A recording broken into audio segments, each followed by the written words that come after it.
Students तो देखते हैं कि हमारा चैप्टर नंबर 2 का लास्ट क्वेश्चन क्या है. Right a note on Kashmir issue, यानी कि कश्मीर इशू के ऊपर आपने एक नोट लिखना है.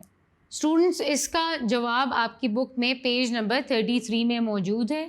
आप लोगों ने सबसे पहले हेडिंग देनी है कश्मीर इशू की.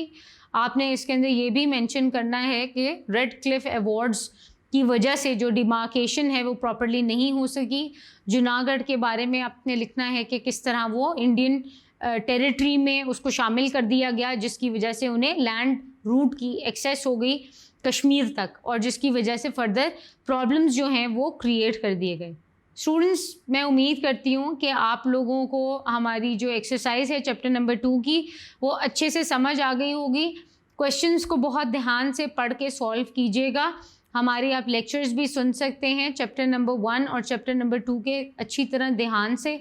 और एक बात मैं और आपको बताती चलूँ स्टूडेंट्स अच्छे मार्क्स के लिए, वो ये है कि आप लोग जो करंट अफेयर्स हैं या हालिया जो सूरत हाल चल रही है उसके बारे में एग्जांपल्स भी दे सकते हैं. आपकी क्लास में इसमें आपको अच्छे नंबर मिल सकते हैं कि आपने जो हिस्ट्री है उसके साथ साथ प्रेजेंट को भी इंक्लूड किया है. तो I am Danish Ansari, instructor of Pakistan Studies at tutorial.pk.